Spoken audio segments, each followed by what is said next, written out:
Baik, bismillahirrahmanirrahim. Ikhwani fiddin wa akhwati fillah rahimani wa rahimakumullah. Alhamdulillah ta'ala linuwasil qira'atana min syarhi salasatil usul wa adillatuha lil fadilati Syekh Shalih bin Abdullah bin Hamad Al-Utsaimin hafizahullah ta'ala. Kita lanjutkan pembahasan kita tentang 3 pondasi utama dalam beragama yang wajib diketahui oleh setiap muslim dan muslimah. Sekarang kita masuk ke pembahasan tentang jenis-jenis ibadah, atau kita masih di pembahasan tentang jenis-jenis ibadah. Kalau sebelumnya kita sudah membahas tentang apa itu ibadah, kemudian apa pentingnya ibadah, ya, kenapa kita diciptakan untuk beribadah, apa maksud kata ibadah di dalam Al-Quran, apa hubungan antara ibadah dengan tauhid, itu sudah kita bahas di pertemuan-pertemuan sebelumnya. Maka sekarang kita sedang membahas jenis-jenis ibadah. Kita sudah sepakati bahwasanya ibadah itu tidak boleh diberikan kepada selain Allah. Sekarang pertanyaannya, ibadah apa saja yang tidak boleh diberikan kepada selain Allah itu? Maka di dalam kitab Salasatul Usul ini, penulis membawakan beberapa contoh dari ibadah yang hanya boleh diberikan kepada Allah saja. Sekarang kita masuk ke ibadah yang ke-13. Ya, sekarang ini adalah ibadah yang ke-13. Apa ibadah yang ke-13 yang harus hanya diberikan kepada Allah saja? Yaitu az-zabah. Apa itu az-zabah? An-nahar, yaitu menyembelih. Menyembelih, menumpahkan darah, itu merupakan suatu ibadah yang agung di dalam Islam. Apa dalilnya? Dalilnya dari surat Al-An'am ayat 162. Qul inna salati wa nusuki wa mahyaya wa mamati lillahi rabbil alamin. Katakanlah wahai Muhammad, sesungguhnya salatku, wa nusuki, nusuk para ulama mengartikannya dengan az-zabah, ya, dan sembelihanku, wa mahyaya, hidupku, wa mamati, dan matiku, lillahi rabbil alamin, ya, hanyalah milik Allah Subhanahu wa taala saja.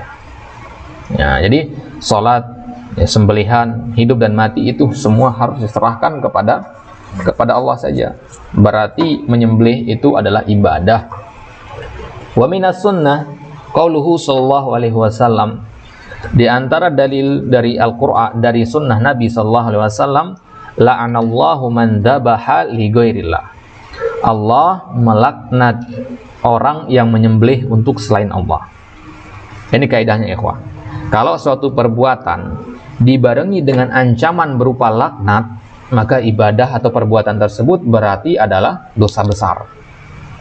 Ya, kullu fi'lin makrunin bil wa'id fahuwa minal kabair. Kata Imam Az-Zahabi bahwasanya setiap perbuatan yang dibarengi dengan ancaman bagi pelakunya berarti perbuatan tersebut adalah dosa besar. Paham ya? Nah, itulah kenapa kita sangat keras dalam masalah isbal itu, ikhwah. Ya, isbal itu tidak hanya sebatas masalah menjulurkan kain saja, tidak. Ya, karena Nabi SAW menyebutkan di dalam hadis bahwasanya isbal itu ada ancamannya. Fafinnar dikatakan di situ, ya kan? Ya. Ma'asfala minal ka'baini minal izari fafinnar. Ya. Sesuatu yang melebihi mata kaki itu letaknya ada di neraka. Ada ancaman, kan? Kalau ada ancaman begini berarti dia termasuk dosa besar. Jadi tidak seremeh itu masalah isbal ini, gitu. Bukan masalah yang bisa disepelekan, gitu. Walaupun mungkin tampaknya adalah sesuatu yang sederhana, tidak. Contohnya ibadah yang dibarengi dengan ancaman di sini adalah, atau perbuatan yang dibarengi dengan ancaman adalah orang yang menyembelih untuk selain Allah. Ya, berarti kalau ada orang yang menyembelih untuk selain Allah, dia telah melakukan dosa besar. Baik. Wadzabahu lillahi syar'an huwa. Apa yang dimaksud dengan menyembelih untuk Allah? Qat'ul hulqumi wal mari'i min bahimatil an'am taqarruban ilallah ala sifatin ma'lumah. Yang dimaksud dengan menyembelih untuk Allah dalam pengertian syariat adalah qat'ul hulqum, memotong urat leher, wal mari, ya. Al-hulkum dan al-mari itu sama-sama nama urat yang ada di leher. Hulkum itu lit tanafus, al-mari itu lil akal. Hulqum itu urat untuk bernafas. Kalau putus ini nggak bisa nafas. Wal mari, sedangkan mari itu urat untuk makan. Ya. Jalur makan dan minum itu kan beda dengan jalur nafas ya. Antum pasti pernah yang namanya tersedak ya. Tersedak itu ketika makanan salah jalur, masuk ke jalur nafas. Tersedak namanya. Gitu. Berarti di sini di tenggorokan kita, di leher kita ini ada dua jalur, tenggorokan sama kerongkongan. Nah, tenggorokan itu jalur makan, ya, kerongkongan itu jalur nafas. Jelas ya? Nah, dalam bahasa Arabnya hulqum sama al-mari. Dua hal ini harus putus ketika menyembelih hewan. Ya, dua hal ini harus putus dia. Ya, menyembelih hewan apapun itu, ayam kah, sapi, kambing, harus putus hulqum sama al-marinya. Ya. Baik. Min bahimatil an'am, yang disembelih itu tidak hewan sembarangan, tapi bahimatil an'am. Bahimatil an'am itu hewan ternak. Ya. Dan syariat menjelaskan hewan ternak yang dibolehkan untuk disembelih itu ada 3. Apa itu? Kambing, sapi, dan unta. Nah, kambing itu bisa kita kiaskan dengan domba. Ya, bisa jadi tambah 4 itu jadinya. Ya, domba, kambing, sapi, dan unta. Itu namanya bahimatil an'am. Hewan ternak itu banyak apa tidak? Banyak, tidak hanya yang 3 ini kan. Ya, ayam juga kan hewan ternak namanya. Tapi boleh dijadikan untuk hewan kurban? Nggak boleh. Ya, walaupun antum menyembelih 1 kandang, ya, itu dagingnya lebih banyak dari kambing misalkan, ya tetap kita katakan tidak sah sembelihan. Ya, karena apa? Karena ada aturannya. Ya, taqarruban ilallah. Kita menyembelih ini, memutus urat leher hewan itu tujuannya untuk apa? Taqarrub. Apa itu taqarrub, ikhwan? Mendekatkan diri. Ya, tujuannya untuk mendekatkan diri kepada Allah. Ya, ala sifatin ma'lumah, dengan cara tertentu. Ya. Jadi kesimpulannya, menyembelih itu adalah memotong urat leher hewan untuk mendekatkan diri kepada Allah dengan cara-cara tertentu. Berarti ada kaifiyahnya, nggak sembarangan.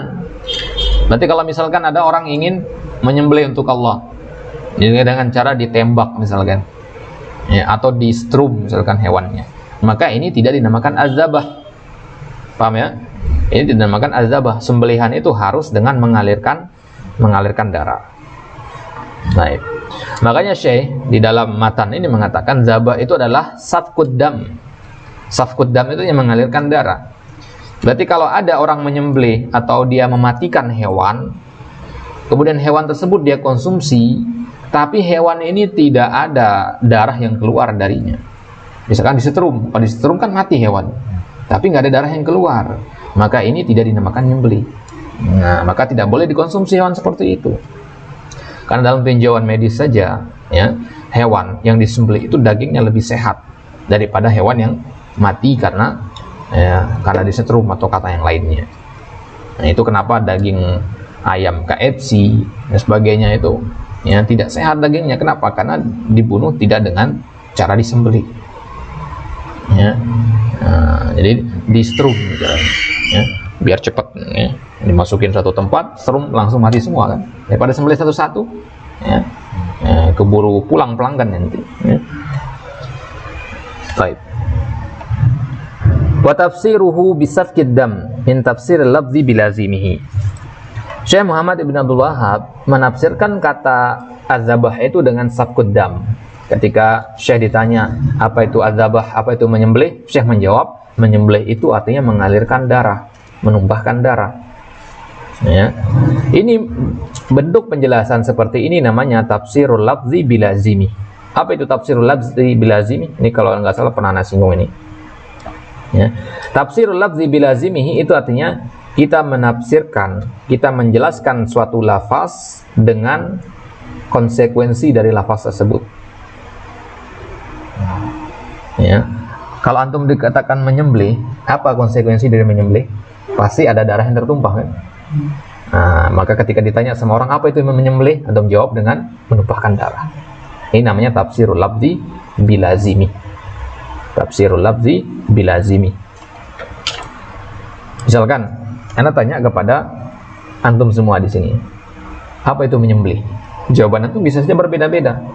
Ya, antum menjawab menyembelih itu adalah meletakkan pisau di leher hewan kemudian menggoroknya. Antum menjawab menyembelih itu adalah mendekatkan diri kepada Allah dengan memotong urat leher seekor hewan.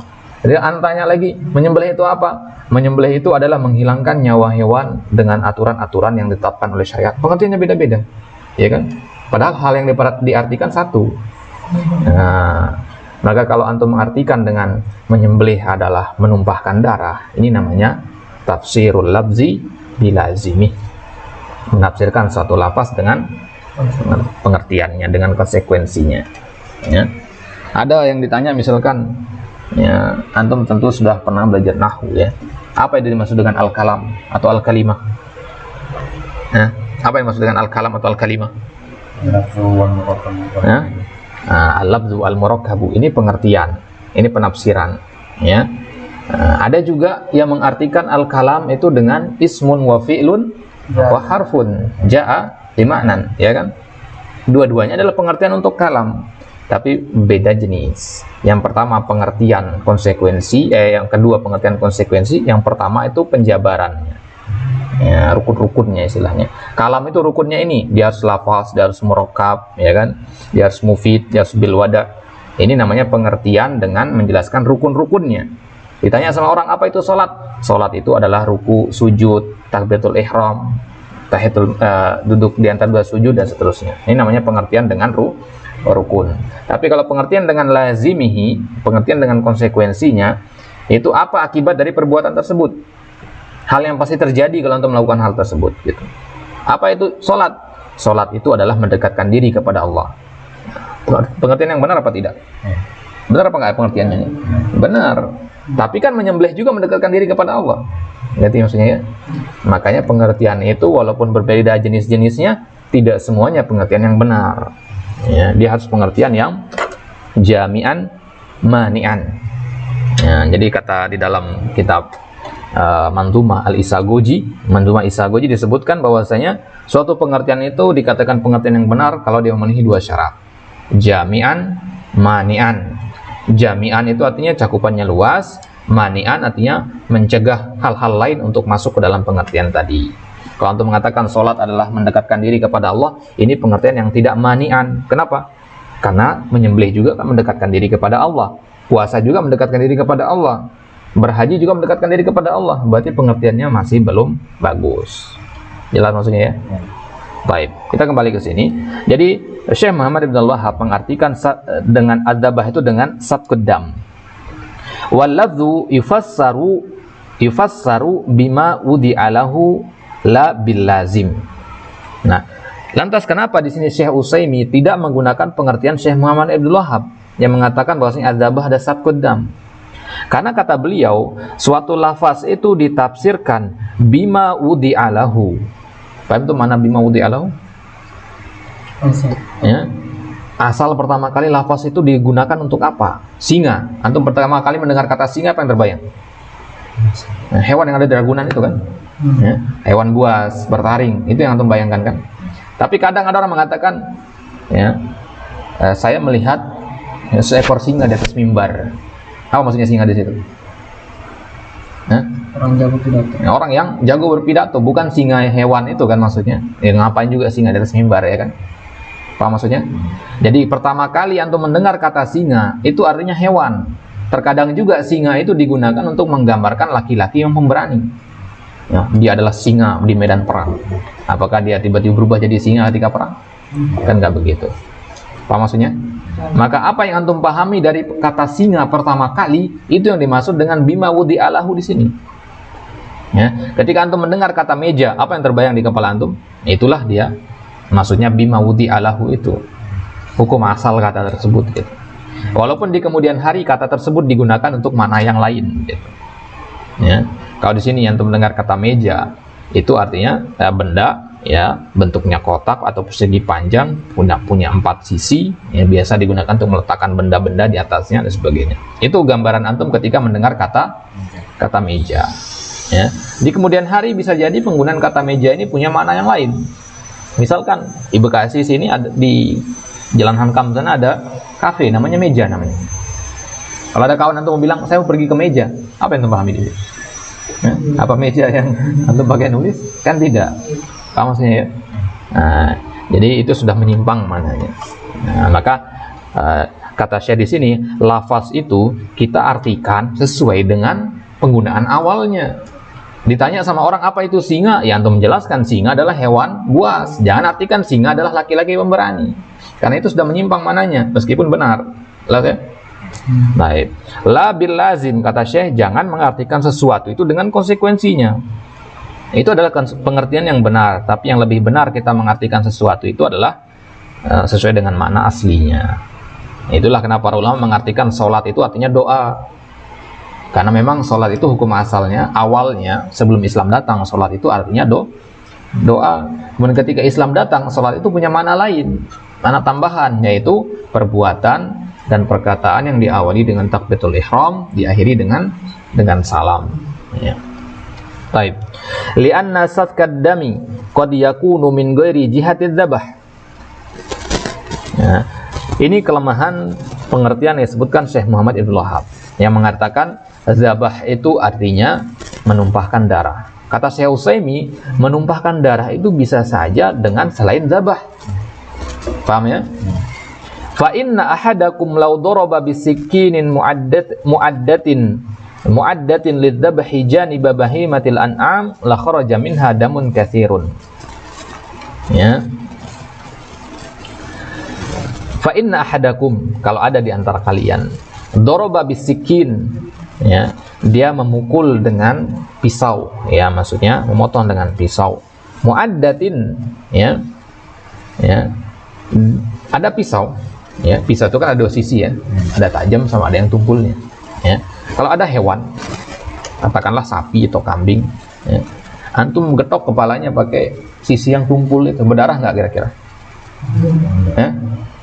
Ya kalau pakas pasti berdarah, kepala antum begitu kan juga berdarah.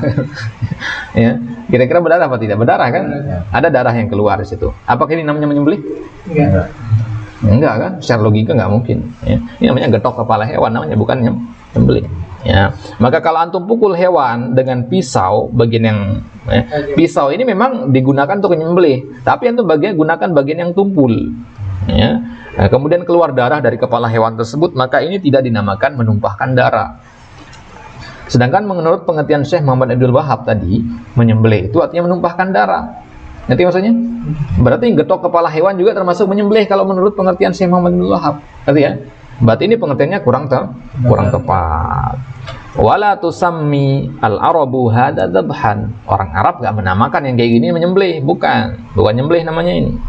Wala yu'addu kadzalika fi syara'. Nah, kalau ada orang, ya, ketika hari raya kurban dia cuma getok kepala kambingnya doang misalkan, ya, kemudian dia katakan saya sudah menyembelih, nah, maka ini tidak benar dan tujuan syariat tidak tepat.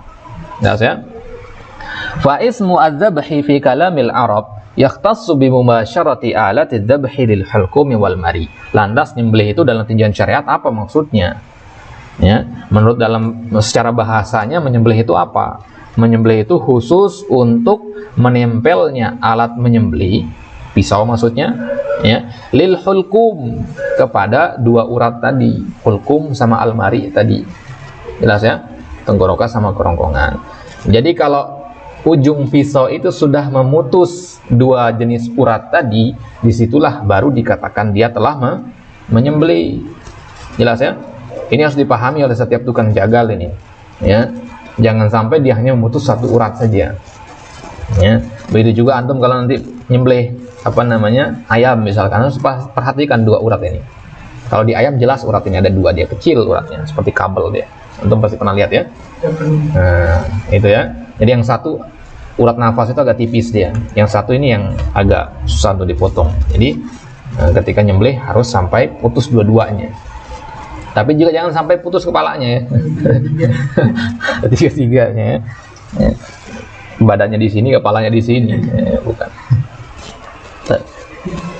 Summa ja'a taqyiduhu fi syar'i bi bahimatil an'am.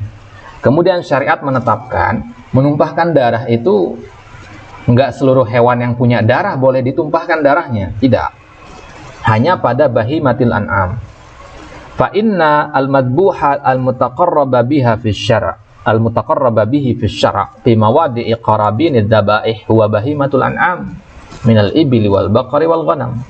Karena hewan yang disembelih yang kita gunakan untuk mendekatkan diri kepada Allah dalam berkurban itu adalah hewan-hewan yang spesifik, hewan-hewan tertentu saja yang kita kenal dengan istilah bahaim itu. Ya, kalau antum katakan al-an'am itu artinya semua hewan ternak. Sapi masuk ke situ, ya, kambing masuk ke situ, ayam juga, bebek masuk ke situ. Itu al-an'am. Tapi kalau dikatakan bahimah, itu hanya yang hewan ternak saja. Ya, hewan ternak yaitu unta, sapi dan kambing. Ya. Maka kalau ada orang berkurban, ya, dengan selain dari 3 hewan itu, maka kurbannya tidak sah. Karena patokannya bukan kepada jumlah, ya, tapi kepada tata cara. Syariat sudah menetapkan ini loh caranya, hewannya ini saja, maka sembelih ini saja. Kalau seandainya tujuan dari kurban itu adalah untuk mendapatkan daging sebanyak-banyaknya, kenapa nggak nyembelih kuda saja atau nyembelih gajah saja, begitu kan? Ya, karena memang tujuan dari kurban itu bukan untuk banyak-banyakan daging, tapi untuk mendekatkan diri kepada Allah. Baik. Wabiha ikhtassatit adz-dzabaihu asy-syar'iyyah. Itu yang dimaksud dengan adz-dzabaih asy-syar'iyyah, sembelihan-sembelihan dalam tinjauan syariat. Dalam Islam ini kan sembelihan-sembelihan itu banyak jenisnya, ya. Ada namanya al-adhi, al-hadiyu, ada namanya al-udhiyah, ada al-aqiqah. Itu semua nyembelih kan. Al-hadiyu, ya, nyembelih juga secara umum. Al-udhiyah itu hewan kurban. Ya, khusus untuk hewan kurban itu udhiyah. Dari kata udhiyah ini diambil dari kata adha itu. Makanya Idul Adha, hari raya untuk menyembelih udhiyah. Ya, kalau al-hadiyu itu pada selain hari raya. Nah, untuk menyembelih kambing pada hari selain hari raya Idul Adha, ya, pada hari selain waktu ibadah kurban, maka itu diperboleh. Al-hadiyu. Al-aqiqah, itu juga aqiqah. Aqiqah itu antum tahu ya pengertiannya, ya, akikah, ya. Ya. Wa ma adaha la yutaqarrabu bidzabhiha bal bilahmiha warishiha sadaqatan au hadiyatan. Ya, maka kalau kita menyembelih selain dengan hal-hal yang tadi, ya, yang tidak kita gunakan untuk mendekatkan diri kepada Allah, hanya murni untuk makan saja, maka itu tidak bernilai ibadah. Ya, antum di kampung misalkan, ya, ketika bukan hari raya kurban, hari-hari biasa ini, ya, tiba-tiba antum kepengen makan kambing, kambing antum ada, antum sembelih kambing antum. Ya, bukan karena akikah, bukan karena hari raya kurban, tidak. Ya, berarti hewan kurban ini diterima oleh Allah apa tidak? Benar berpahala apa tidak di sisi Allah di sini? Ya, ya, tidak. Paham maksudnya, ya? Kenapa? Karena bukan diniatkan untuk mendekatkan diri kepada Allah. Jelas, ya? Nah, kapan dia akan bernilai ibadah? Kalau antum habis nyembelih kambing, ya, dagingnya antum sedekahkan atau antum hadiahkan kepada tetangga-tetangga yang fakir miskin atau mungkin kepada keluarga. Nah, disitulah baru dia bernilai pahala. Ya, jadi di sini ikhwah betapa banyaknya pahala yang didapatkan oleh orang yang berkurban di hari raya Idul Adha itu. Karena dia bersedekah di situ, memberikan daging kepada orang yang membutuhkan. Kemudian itu juga menunjukkan kejujuran dia dalam beribadah. Ya. Itu merupakan bentuk infak, bentuk sedekah. Ya, sedekah itu kan artinya bukti kejujuran dari iman. Orang boleh saja mengaku beriman kepada Allah, ya, tapi ketika diminta buktinya, yaitu dengan sedekah, dia berat untuk melakukannya, berarti imannya belum jujur.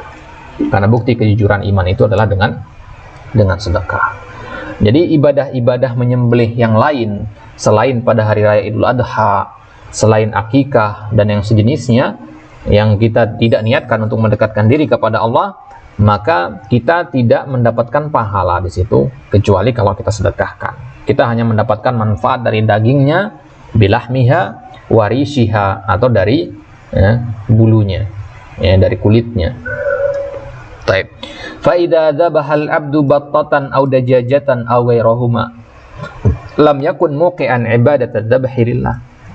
Kalau ada seorang hamba dia menyembelih bebek, menyembelih ayam atau yang selainnya, maka ini tidak dikatakan ibadah zabah.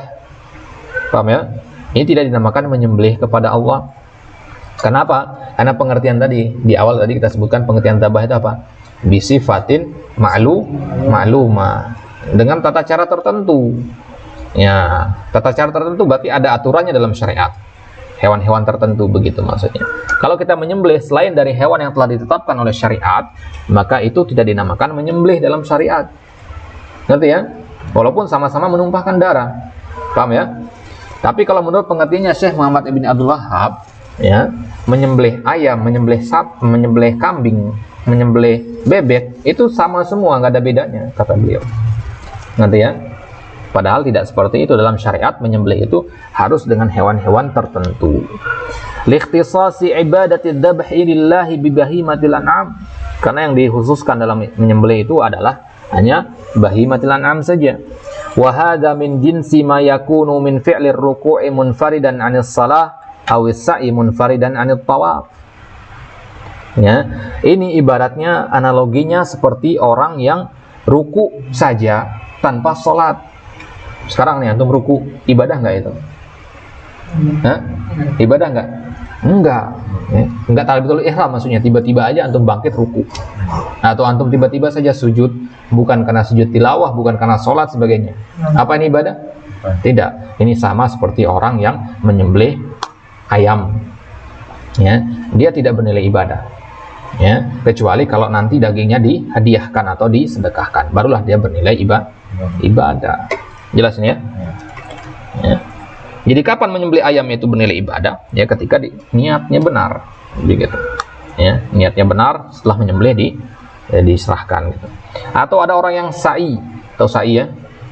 Sa'i itu lari-lari kecil di antara dua bukit ketika haji atau umroh, ya, di antara bukit Safa dan Marwah. Ya. Dia sa'i saja tapi nggak tawaf. Ya, aturannya dalam haji itu antum sampai ke Makkah, tawaf dulu, baru sa'i. Kalau ada orang sa'i saja nggak tawaf, habis sa'i dia pulang gitu kan. Nah, ini nggak benar. Ibaratnya orang yang ruku doang kemudian pulang, nggak sholat sempurna gitu. Baik. Fa innal mar'a law qama fatanaffala bi ruku'ihi duna salatin lam takun hadhi ibadatan lillah. Kalau ada orang masuk ke masjid kemudian dia cuma ruku saja tapi nggak salat, maka ini tidak dinamakan ibadah. Wa kadzalika law sa'a bainas safa wal marwati fi ghairi umratin wala hajj. Begitu juga kalau ada orang yang sa'i di antara Safa dan Marwah tapi bukan ketika umroh atau haji. Ya. Dia nggak berniat umroh, dia nggak berniat haji, cuma pengen lari-lari aja di antara Safa dan Marwah. Ya, maka ini tidak bernilai ibadah. Fa innahu la yakunu ibadatan lillah fala yutaqarrabu biha. Kalau dia bukan termasuk ibadah, bisa nggak kita gunakan untuk mendekatkan diri kepada Allah? Nah, nggak bisa. Ya. Karena sesuatu yang bisa kita gunakan untuk mendekatkan diri kepada Allah itu harus diniatkan sebagai ibadah dulu. Duduknya antum di sini sekarang bisa diniatkan sebagai ibadah. Ya, duduk ini bisa diniatkan sebagai ibadah, thalabul ilm. Maka kemudian berarti bisa kita mendekatkan diri kepada Allah dengan duduknya antum di sini. Ini maksudnya ya. Ya. Antum memahami agama, mempelajari tentang firman-firman Allah dan sunnah-sunnah Nabi SAW. Ya, tujuannya apa? Untuk mendekatkan diri kepada Allah. Karena semakin kita mengilmui cara beribadah kepada Allah, semakin kita tahu cara beribadah yang benar, sehingga ibadah kita pun bisa diterima oleh Allah nanti. Baik. Wa min hadzal jinsi annahu la yutaqarrabu fi dzabhi bighairi bahimatil an'am. Faman arada an yataqarraba ila Allah bi hadzal ibadati fayuqi'aha 'ala al-wajhil mardi 'inda Allah ikhtara qurbanahu min bahimatil an'am. Maka ibadah kurban itu harus dengan cara yang spesifik. Wa man dzabaha li ghairillahi syai'an la yutaqarrabu ila Allah bi dzabhihi faqad kafar. Dan sebaliknya, fahmul mukhalafahnya, kalau ada orang yang menyembelih sesuatu kepada selain Allah, maka dia telah kafir. Jadi orang menyembelih itu ada 3 macam. Orang yang menyembelih niatnya untuk mendekatkan diri kepada Allah dan dengan hewan-hewan tertentu. Ini niat yang benar, ini ibadah kurban yang diterima oleh Allah. Kemudian yang kedua, orang yang menyembelih bukan untuk mendekatkan diri kepada Allah, tapi untuk mendapatkan manfaat dari hewan sembelihannya. Untuk makan dagingnya misalkan. Kemudian yang ketiga, orang yang menyembelih hewan-hewan yang ditetapkan oleh syariat, sapi, kambing atau unta, tapi kepada selain Allah. Paham? Yang pertama dapat pahala besar di sisi Allah. Yang kedua dapat pahala kalau diniatkan sedekah, kalau tidak maka tidak bernilai pahala ataupun dosa. Yang ketiga bernilai kekufuran. Paham maksudnya ya? Maka kalau antum menyembelih tidak akan keluar dari 3 hal ini. Ya, menyembelih tidak akan keluar dari 3 hal ini. Jangan sampai masuk ke yang jenis yang ketiga. Yang pertama yang paling agung, yang kedua yang mubah, yang ketiga yang haram. Jelas nih? Itulah yang dilaknat oleh Allah di dalam hadis Nabi tadi, la'anallahu man dzabaha li ghairillah itu. Baik. Jadi kalau ada orang menyembelih untuk mendekatkan diri kepada selain Allah, maka dia telah kafir. Ya. Li iradatihi at-taqarruba li ghairillah. Kalau kita pikir-pikir ya, kok bisa hanya menyembelih saja bisa kafir? Menyembelih hewan doang loh, kok bisa kafir? Karena intinya adalah ketika menyembelih itu ada niat taqarrub itu, niat mendekatkan diri itu. Kalau kita berniat untuk mendekatkan diri kepada selain Allah, berarti kita telah ingin menjauh dari Allah, begitu kan? Menjauh dari Allah itu apa namanya? Kafir ya. Jelas maksudnya ya? Jadi niat itu yang membuat dia kafir, bukan menyembelih hewan itu. Ya. Karena kalau kita menyembelih hewan pasti ada niat taqarrub, entah taqarrub kepada Allah atau taqarrub kepada penghuni jin, penghuni pohon besar, kepada jin, kepada penunggu kuburan dan sebagainya. Jelas maksudnya ya? Baik. Falau qaddara anna ahadan dabaha batatan aw dajajatan liqabrin aw sanamin taqarruban ilaihi fahada kufrun. Ya. Bagaimana sekarang kalau ada orang yang dia menyembelih bebek, menyembelih ayam tapi di kuburan untuk berhala misalkan, untuk mendekatkan diri kepada berhala itu, ya, maka dia telah kafir. Wa in kanat hadhihi la tuqbalu ibadatan lillah. Ya, maka ini tidak diterima, tidak akan dianggap sebagai ibadah. Lantas dagingnya bagaimana? Boleh nggak dimakan?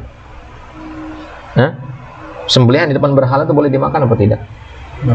Nah, boleh. Tapi kan baca bismillah dia.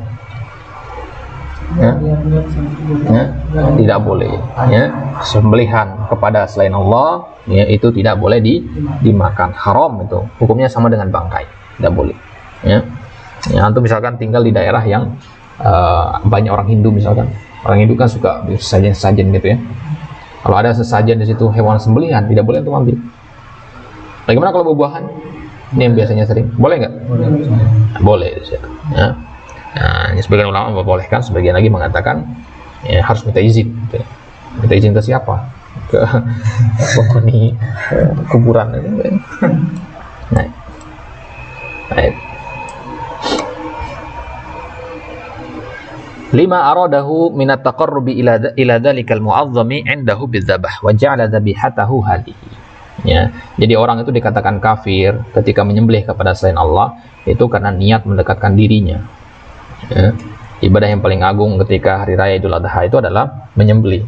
Maka kalau ada orang yang ketika hari raya Idul Adha menyerahkan sembelihannya kepada selain Allah, dia telah menyerahkan sembelihannya kepada sesuatu yang tidak berhak untuk mendapatkannya, berdosa. Amma fi syara' fa idza arada an yataqarraba ila Allah bi dzabhin taqarraba ilaihi bi bahimatil an'am. Adapun dalam tinjauan syariat yang benar itu adalah ya, kalau ingin mendekatkan diri kepada Allah dengan sembelihan, maka niatkanlah untuk menyembelih kepada Allah ya, dengan bahimatil an'am. Wa qauluna ala sifatin ma'lumah ay mubayyanatan syar'an bisyurutin madhkurah indal fuqaha. Jadi ala sifatin ma'lumah yang kita sebutkan di pengertian adzabah itu maksudnya harus sesuai dengan kriteria yang ditetapkan oleh syariat. Baik. Ini dia ibadah yang ke-13 insyaallah, yaitu adzabah, menyembelih kepada selain Allah. Kesimpulannya bahwasanya menyembelih kepada selain Allah itu tidak hanya menumpahkan darah, tapi juga harus disertai dengan niat taqarrub dan dengan sifat ma'lumah. Tapi Allah taala alam, insyaallah kita lanjutkan di pertemuan selanjutnya ibadah yang ke-14 yaitu an-nazar. Wallahu a'lam wa sallallahu ala nabiyina Muhammad wa ala alihi wasallam wa akhiru da'wana alhamdulillahi rabbil alamin.